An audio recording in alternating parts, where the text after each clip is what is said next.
New ইয়র্কের Nassau county স্টেডিয়ামে এক আনইভেন বাউন্সে আহত এবারে বিশ্বকাপের সবচেয়ে অভিজ্ঞ ব্যাটার রোহিত শর্মা।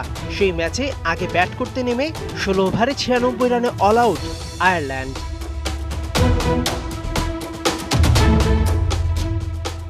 এর আগের ম্যাচে শ্রীলঙ্কাও আগে ব্যাট করে 77 রানেই অল আউট। এই পিচে বিশ্বকাপের 2 ম্যাচে কেউই 100 রান তুলতে পারেনি। বাংলাদেশ তুলবে কত, সেটাই ম্যাচ ছাপিয়ে আলোচনায়।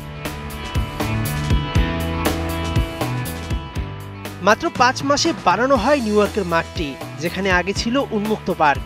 সাধারণত ক্রিকেট মাঠের পিচ হয় সেই এলাকার মাটি দিয়েই, কিন্তু এখানকার পিচ আনা হয়েছে অস্ট্রেলিয়ার অ্যাডিলেড থেকে।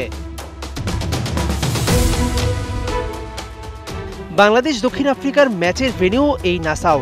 একই সাথে এই দুই দলকে সতর্ক বার্তা দিয়েছে আইসিসি। পিচের অনাকাঙ্ক্ষিত আচরণ, আনইভেন বাউন্স, যত কিছুই থাক, আইসিসি সাফ জানিয়ে দিয়েছে এটা ক্রিকেটেরই অংশ।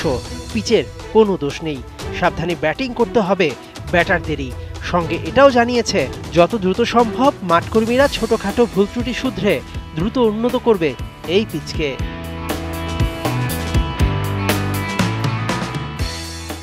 নাসাউ কাউন্টি স্টেডিয়ামে 12 জুন পর্যন্ত হবে 6টি ম্যাচ। তারপর আর খুব বেশি চাপ নেই। টাইমড আউট থেকে নাগিন ডান্স। ভারত পাকিস্তান ম্যাচের পর বাংলাদেশ শ্রীলঙ্কার ম্যাচ বর্তমান ক্রিকেট বিশ্বে সবচেয়ে আলোচিত দর্শকদের কাছে। বাক্সিংহের লড়াইয়ে কে জিতবে, এখন তার জন্যে অপেক্ষা।